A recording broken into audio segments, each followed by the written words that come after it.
everyone, and welcome to our YouTube channel, Moneyline with Nancy at TV. In case you're not a subscriber yet, please do subscribe.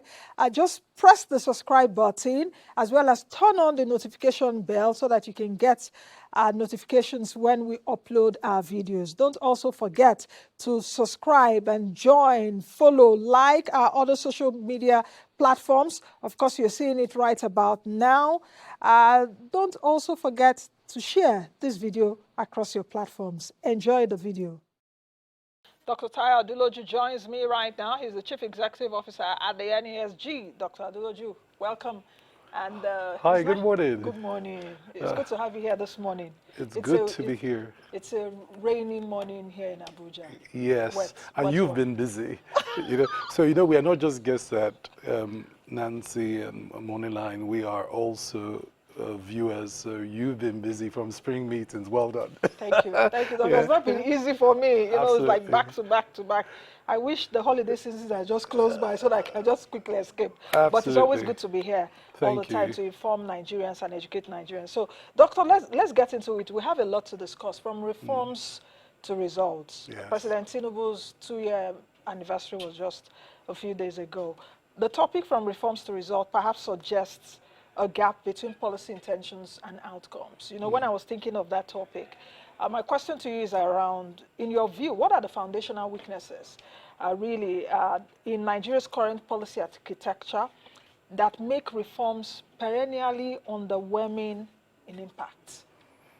Well, the first thing is you have to look at, when you say the foundations for reform, especially economic reform, you have to look at what ideas, a coherent set of ideas that have been executed. This usually means that you have to convert political intentions into a cohesive policy framework. That's easier said than done, especially for a new government settling down. So you go from the Renewed Hope agenda and convert that into policy priorities that are sitting within specific ministerial portfolios that they then execute through agencies. That process, whilst it, in principle sounds easy, you can hit the ground running, could take you 2 years, just that. And so I think that going from political agendas to policy execution is something that historically as Nigeria we've not been great at doing. So that remains a big problem. And one of the solutions to that is a policy governance framework that shortens the distance between when, a political actor wins an election and the first set of shifts. The second is institutions. When you make these big policy announcements, you hope that institutions have the capacity on day one to execute that.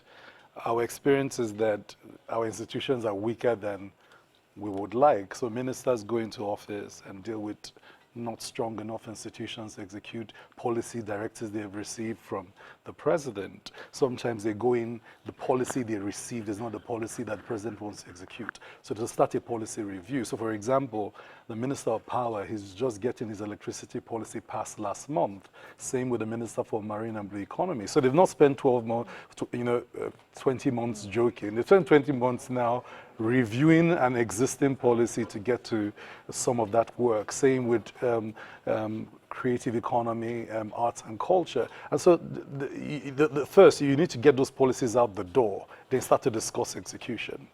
The last bit is, of course, the harder bit, that no government simply starts from zero, right? You inherit the good, the bad, and the ugly from your predecessor. And you must quickly decide what to stop, what to continue, what to start. Now, the capacity to do that in the policy implementation architecture can be easily unraveling for many policy actors. And so I think those are the constraints. Of course, the biggest constraint to policy execution is always political will. Is there enough will to move? So you see the things that the president has a will behind: tax reform. In 24 months, we are at policy at accent. Literally, we are at accent. Well, isn't that also too long? Well, the history of legislation. How long did it take us to get the PID? I know that's where you're going to. 22 years of Petroleum Industry Act reforms, but it's taken the But that's president. not a good example. That's a bad example, Yes, absolutely. yeah. Well, generally, to go from and this is my point, go from a political idea to get the policies passed, get the laws passed before you get executed. You're dealing with, I think you have to clap for a chair or you're dealing at 20 months or 15 months. And some of the ministers have moved at an incredible pace to get their policies approved by the president. And there are a host of them that we can thank for moving quickly. So, and once you do that, now you need to sustain the president's political backing and will to run through, And this is 4 years of one term you're talking about.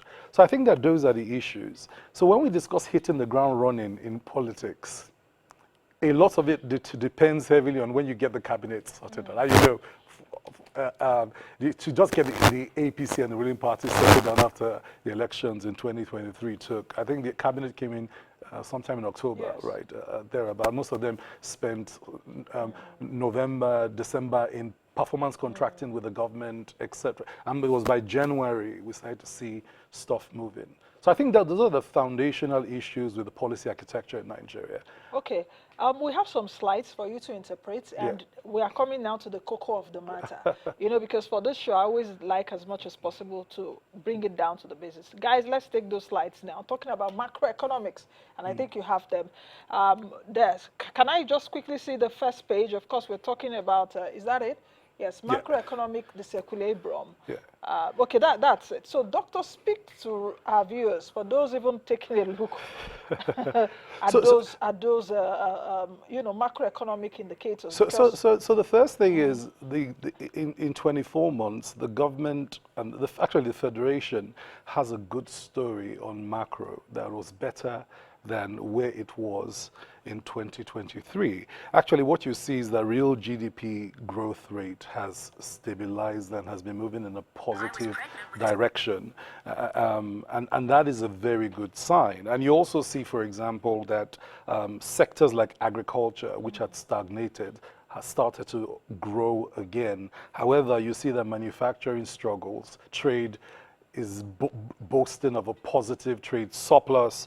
And so what you see is wins in reserves, historically high reserves since 2021, wins in capital flows, wins in trade balance, wins in agriculture growth. But you see manufacturing struggle. You see inflation continue to be a big problem for Nigeria.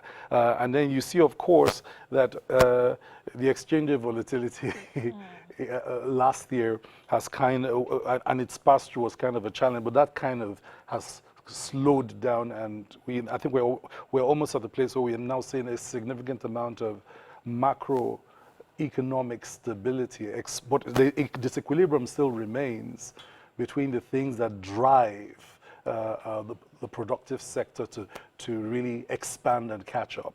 But all said and done, there is a positive macro story, and Fitch, Moody's, international investors have already signaled on this. And so I think that that's a win for the federal government and the Federation, and we should clap for them for it. And it's hard work on both Governor Cardoso's side. The economic team has had to grind to make this happen. So I think on the macro story, that's where I was coming to. There is a sense that we were winning, FAC was up, but also in our macro story, debt stock is rising. So that if you notice, that remains, public debt. That remains a red sign to watch out. So altogether, you have a mixed story, but a lot of positive wins that the government can take and leverage and run with. Because the government do have an overwhelming focus on these macroeconomic indicators. At the World Bank NDU a few weeks ago, the focus was so much there. Oh, guys, we're doing better. Though inflation is still sticky, exchange rate is a bit stable. You're talking about debt servicing, ways and means reduction, and all of that. Do you think that perhaps this intentional? I don't know if they were intentional about the sequencing of these reforms, or it just came out like that. You know what I'm talking about. Or are we really missing the core objective, which should be people-centered prosperity? And that brings me to the question of the macro-micro disconnect. Because Yeah. even though that the government is saying, oh, guys, we're doing well, the disequilibrium, which you've just mentioned in that slide, persists. So how do we connect the dots when macro stability has now become an obsession, you know, especially for our government officials, and they're seemingly, you know, forgetting what really matters? Well, I think two things. One, if you're a politician, you have to score a point or where you're scoring a point. So we I'm give not that one. we give that to the government, points scored. Now, the transmission effect, right? And if we jump to some of the other Your slides, slides, yes. Let's see the other slide, guys. the transmission effect of those policies in the initial part of 2023, early 2024, was that we saw high risks in the business channel, right? So it raised the cost of doing business, right? And that's why if you look at manufacturing in the first, let's go to the next. Let's go to the next slide, So guys, if you look page at 2. manufacturing Yes. in this chart, Yes. you see some struggle. Now, if you look at this chart, right, this is how the macro passed through the risks, how businesses in different sectors saw it. So if you look at the cost channel on your left, you see that what happened was that inventory, inputs, especially because we're a very import-dependent country for inputs, is all red. Now, what that means is that whilst the macro gains were adding up, businesses in running their balance sheets saw these huge risks. Now, it wasn't that businesses just saw the risk and did nothing. They started to adjust. Now, if you also look at the you know, the demand channel, you also see that the purchasing power to now buy goods at higher prices across all sectors was a challenge. So this is a good grasp. You know, one of the things that the president kept saying is that the reforms will cause some pain. This is a good picture to measure the pain it costs for business. So you had a cost of doing business crisis. Now, some of that crisis has been transformed by business into new strategies, like export-oriented strategies, and we're already seeing wins on those, right?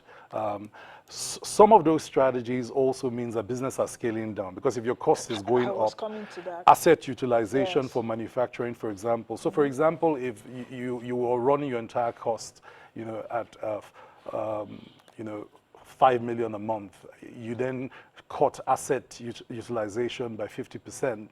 You will lay off some people. And in manufacturing, we saw that 2023, 2024. And that's why if you look at the GDP of manufacturing, it tippets around 1.4, 1.4, 1.4, and isn't moving yet, because you have to refinance inventory, input, right, and working capital for manufacturing and some of these sectors to begin to see them change to yellow and green.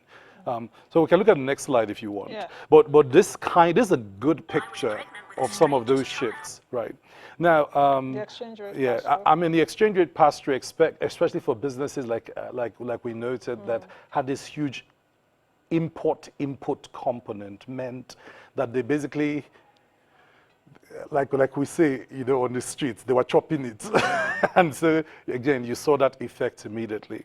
Now, some of that then affected linkages in the market, okay? And of course, at the end, you're transferring the price to the market, right? Which increases the cost of the product. And that's a driver of inflation right there in terms of, but also some of those costs then reflected in purchasing power. If you can't buy, you can't buy, right? Once the price passes a certain point, that then became a moderating factor in terms of the capacity of specific sectors to grow. You know, because look, if you raise a bag of rice beyond a certain point, you can't afford it.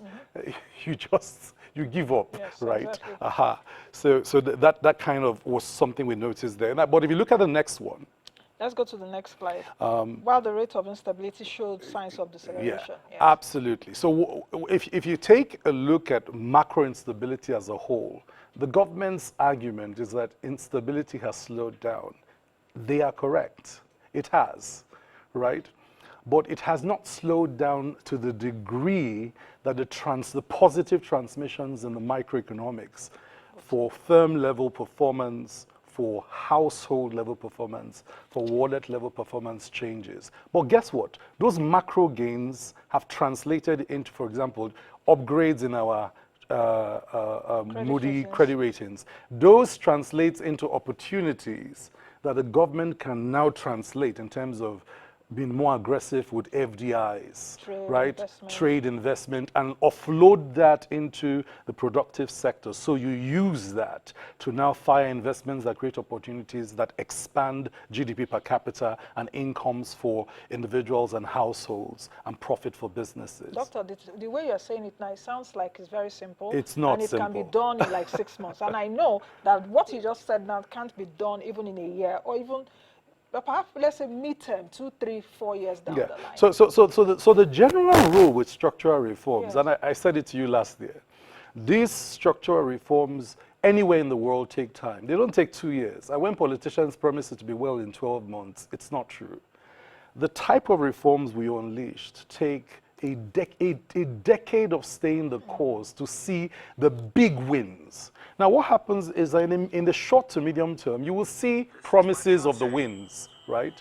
Now, those promises of the wins you will see allows you to signal to society that things are moving in a positive direction. So they must always be supported by pro-poor policies and a massive social protection investment. So the question now is, what institutional or policy design changes are needed to ensure that these things that we're talking about, at least these slides, if we can put them back on, let me see if I can actually, are needed to ensure that these macroeconomic reforms that we're talking about translate into real economic empowerment for citizens, especially MSMEs, because just like you said, some businesses have scaled down, some have actually shut down. Yeah. Those that have not even shut down, we are now suffering, even in the inflation picture. There's what we also call shrinkflation is there, skimflation is there.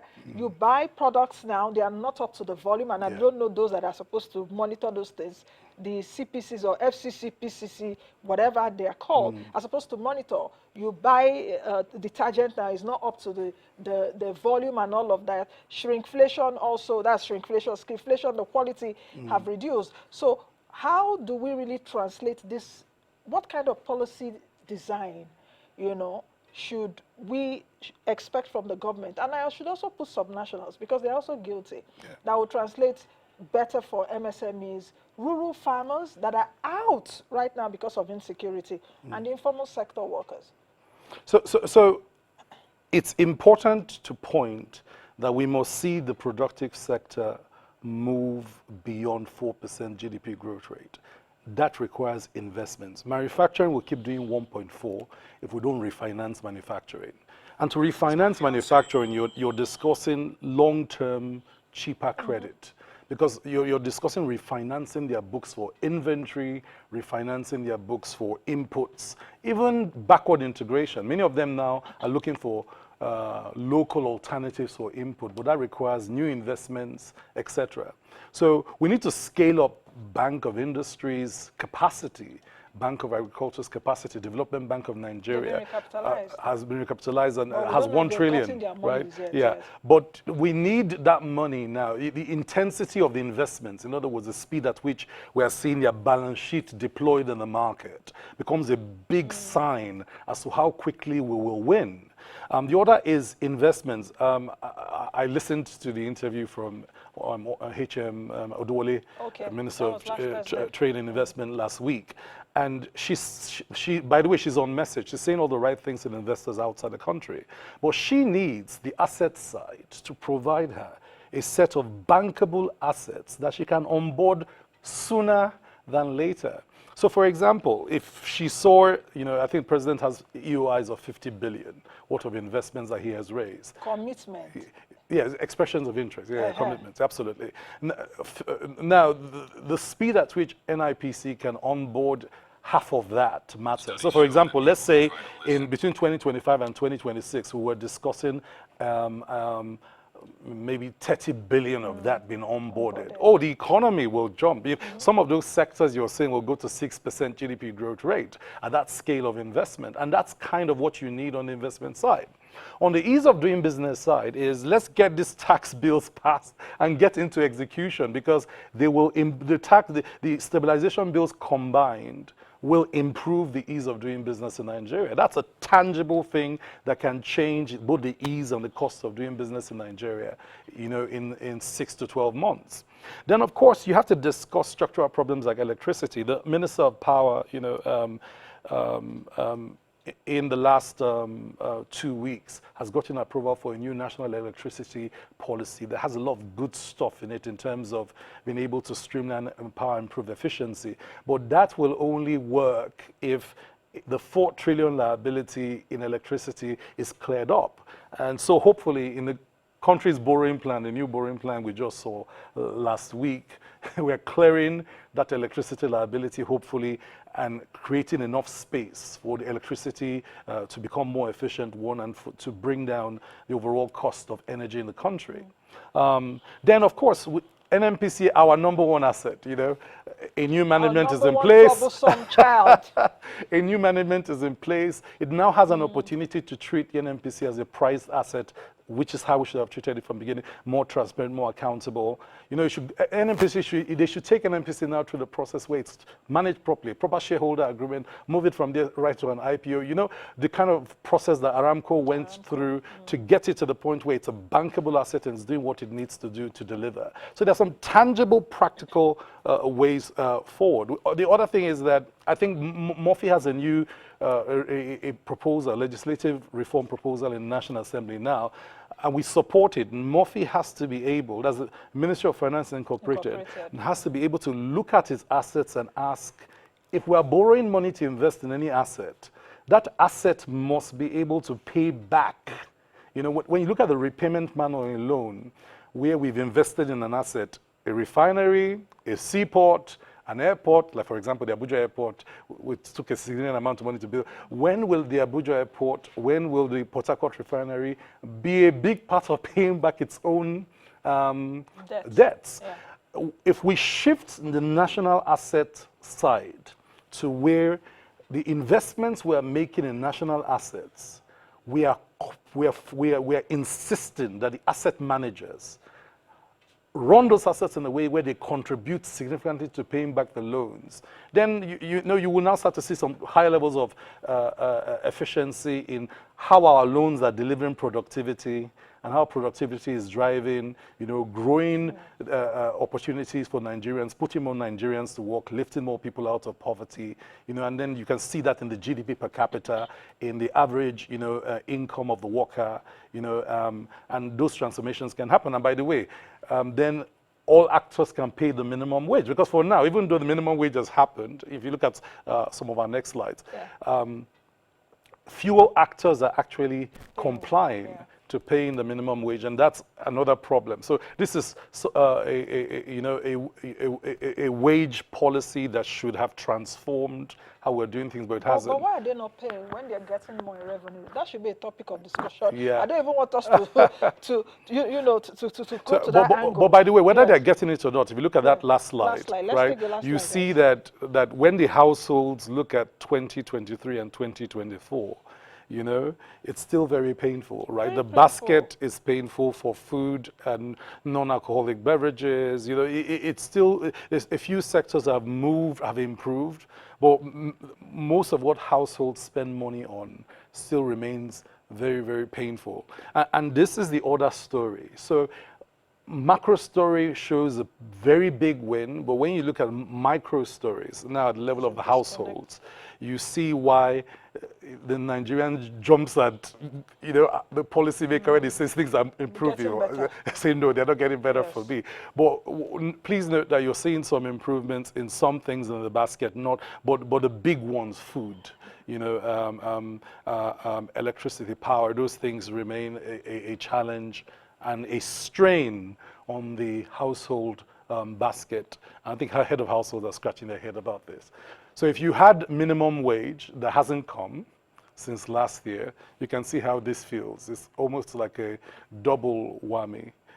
And there's a lot that, you know, the Minister of Labor, the Minister that oversees poverty reduction, the coordinating Minister that oversees social welfare can do to coordinate to ensure that what needs to reach the worker reaches the worker, what needs to reach households in terms of social investment, social protection, gets to those that need it.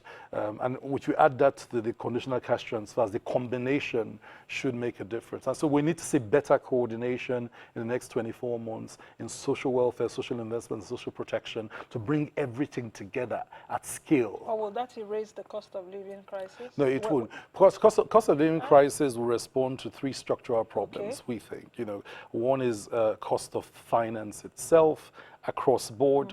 We think that the Nigerian financial architecture, all types of finance, need to be subjected to a clinical review.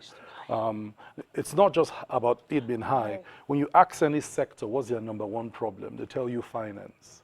So I think it's important that the country does a call out and sit down and say, why is, you know, microfinance not working? Why is development finance not working? Why is commercial lending a problem? You know, and look at it almost sector by sector: infrastructure, transportation, agriculture. You know, there's a new MD in the Bank of Agriculture, brilliant, fantastic expert. But we must answer all these questions to allow these institutions come together to get real work done. And we have 24 months to grind, you know. So I know that I know the political gladiators are already in early political season. Yes. But I think the technocrats in government need to stay focused and say, right, in the next 24 months, the arc of the possible for Nigeria is a 6.57% GDP growth rate, where the productive sectors are not performing under 5%. At that point, agriculture will be delivering food sufficiency, 5.5 to 6%, right? Where ag is today at I think it's about 1.6, thereabout, or was it 1.2? Kind of struggle. I think 1.9%, 1.8, 1.9 is not sufficient to fire it. Agriculture will fire for Nigerians at food sufficiency levels at about 5%. That means you need to double the production of the grains we eat, for example. So cassava, maize, you know, millet, palm oil, those things that form rice, those things that form our staples. We need to kind of drive that up. So there's 24 months of hard work, you know, on agriculture to bring down the cost of food. The Minister of Power now has his electricity policy, seems to have the winds under his wings from a liability push. That's a different kettle of fish, doctor. So don't even take electricity. And then NMPC has an opportunity to clean up its act, see efficiencies in the downstream, especially in refined petroleum motor spirits, drive more efficiency and competitiveness in that sector to bring the prices down. We also have a big opportunity to onboard Indoramas. You know, I think it's about $7 billion worth of investment to drive fertilizer. If you add that with the fertilizer blending plants, the Dangote plant, blending plant, and a few other big players, you should be able to fertilize 20 million hectares of Nigerian land. That will transform food sovereignty and security in Nigeria. Now, let me cascade back to what we had said earlier, which brought in a lot of furore in the last few days, talking about the borrowing, and which you mentioned in passing. Nigeria has really borrowed heavily in recent years, but the translation into productive capital is still being debated. Where we are now, our debt stock is at 144 trillion naira. In fact, on X, I did a calculation debt per capita, and I said every Nigerian owes about 650,000 K plus. That's 650,000. And people were like, no. I said that's what we are owing. Each Nigerian is owing that, and people came for me, you know. But I was like, I'm talking about the fact. Yeah. The question is, what kinds of fiscal or structural reforms must be fast-tracked to ensure that every naira borrowed, you know, drives local value chain? Because there seems to be some kind of ambiguity around what the president is doing now with the National Assembly. And I did say even on X that the kind of National Assembly we have, they would approve without further scrutiny. Or a bit, Nigerians will not really understand that. So what kind of reforms do we really need so that we don't allow for leakages or even white elephants projects that at the end of the day, we're still talking about that? And let me also add this, because you talked about trade and investment earlier, which is how should Nigeria's borrowing skill now match its ambition in trade and investment growth? How do we rebalance that equation? Because everything needs to tie up. And what we've seen in recent years is that everybody is just doing their stuff in silos. How do we do that? So, and that's a great question. The first thing is we need to remember that GDP growth by itself is not a winner for Nigeria. That 30 years of our, at least if you just 30 years of the existence of the NESG. Let me speak from my own institutional height, from our own review of our 30 years of watching the Nigerian economy. GDP growth by itself does not translate into wins for a country. And if you remember, under the President Obasanjo's regime, when we even hit, there was a year we hit a 15% GDP growth rate, right? We started to have a conversation about jobless growth. Yes. Right. I think that became the theme throughout the Yar'Adua, Jonathan. Yes. Jobless growth. Yeah. So it's possible to find the economic activities to expand the size of GDP. But when you look at jobs and poverty reduction, it doesn't match. So these things are not by magic, they are deliberate. You must do specific things within economic policy to ensure that you have job-full growth, right? That you have poverty-reducing growth. And those things, there are 5 characteristics of GDP growth that guarantees that. First is that the growth must have sufficient diversification depth, right? Which means when I look at your manufacturing value added, your services value added, your agricultural sector value added, as a contribution to your diversification, it is significant. So when you look at Nigerian diversification, by GDP we're very diversified, but by revenue, from contributions to GDP, to total revenue profile, we're not very diversified. So that's the first thing to solve for, the quality of diversification. The second is export, but not oil export. Non-extractive earnings are crucial. And so Minister Jumoke's point about digital services, exports, driving some of the non-oil sectors to deliver. There are almost 50 products that are non-oil that can earn Nigeria $50 billion a year. Right? It's just that it requires hard work to get us to where those things can be exported. And I've been saying that for the last 24 months. You need to make that happen so that your GDP is not just oil boom driven. It's driven by this real, robust resilience. And that resilience is coming, but it's coming too slowly, right? Because of the growth rate of the productive sector. The third is productivity. You are discussing debt per capita. When you look at GDP per capita, it shows that the average Nigerian, compared to our peers, is basically a poor man, right? And to change that, government cannot give enough palliatives to change that. To change that, you must have investments go into the key sectors of the economy to expand those sectors, because it is companies that are making money that pay people better salaries, right? And so that cannot happen without the environment being good. And this is where the government has won on macro stories is important. How do you translate some of that macro story into investments that go to the productive sector to now drive the kind of investment that creates the expansion in the economy and in the economic activities that pay people well, that now guarantees that, GDP per capita average incomes can go up. Then there's technology. And your GDP is not technology enabled. In other words, you're not really transforming anything. There's no innovation in the economy. What happens is that your big innovators, they start to innovate in Nigeria, they reach a certain point, and then they port to environments So if you look at all our unicorns in Nigeria, they start out in Nigeria. They get to where they can't scale any longer without leaving Nigeria. And then they open a HQ in the US or somewhere in Africa to continue to expand. So if you want to keep your unicorns in Nigeria, grow them and keep them here so they contribute to your tax base, right? We need to continue to expand this ease of doing business conversation. And then lastly is that GDP must have a human calculation, right?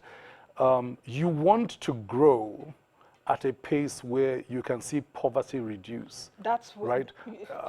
Where you can see incomes shift, right? Where you can see consumption per household go up because there's just more money in people's pockets. Even if people can't save at a certain point, if they can just keep spending, right, then the market will keep moving. Now, to do that, you must solve problems both in the credit economy, right? Which goes back to why we must recalibrate the financial architecture. And you must solve problems, right, in the labor market. But you can't solve problems in the labor market beyond the capacity of the productive sector to grow. Doctor, you just brought out the question out of my mouth, but you've answered it because my last question to you was around how we can truly reform our way out of poverty if we really need to rethink our economic philosophy, but you've just answered it.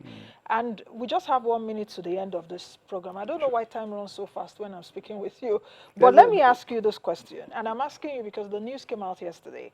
I'm asking you because we were on a panel, I think in 2022, by UNICEF. Nigeria has overtaken Sudan. Malnourished children, we have more malnourished children in Nigeria than Sudan. I saw that news yesterday and my heart broke. It occurred to me now to ask you, because we were on that panel together, I moderated the panel, you said something very important which I'll never forget. You said we have irresponsible adults in the country that are not really keen about taking care of our children. What do you make? What sense do you make out of that news? Yes, I guess you would have seen it too. So the thing is, in just a few seconds. So the thing is to encourage the ruling party and President Bola Ahmed Tinubu, as he marks his 24th anniversary, to sign a compact with the Nigerian child. 28 million unregistered childbirths is unacceptable because once you can identify the child, you are discussing out of school where you can identify the child at birth. How do you then capture the child for vaccine, for school, for feeding, so many children fall through the crack. This is how this nutrition crisis has emerged. So I want to challenge the ruling party as it celebrates this 24 months anniversary to sign a covenant with the Nigerian child that is comprehensive: health, education, child protection, all in, zero dose vaccine children, all children in school or in a learning space, all children not going hungry. And I think we can do it together. I don't think government alone can do it. I think the federal government, the 36 states, the private sector, and key development institutions pulling its weight together on one child covenant can make that work. Let's see how that happens. I remember that vividly, 2023, the panel on the Nigerian child. Thank you very much, Doctor. Thank you so much. Thank you. Thank you for your insights, as always. I've been speaking with Dr. Tayo Aduloju, the Chief Executive Officer at the NESG, and we've been talking about from reforms to results, rethinking Nigeria's policy architecture. I hope those that are supposed to listen are listening. They do watch, but please be taking some of the things we are saying on the show. I'll see you all again next time. Be the best you can be and be the change that you want to see. I am Nancy Naji. Bye for now. Thank you for making it up to this minute watching the video. Thank you all. Don't forget to subscribe to our YouTube channel, Moneyline with Nancy TV. Like, follow all our other social media platforms where we keep you up to speed with fantastic interviews, as well as markets, personal finance, business, and economy information. This is the best place to be. I'll see you all again in the next video.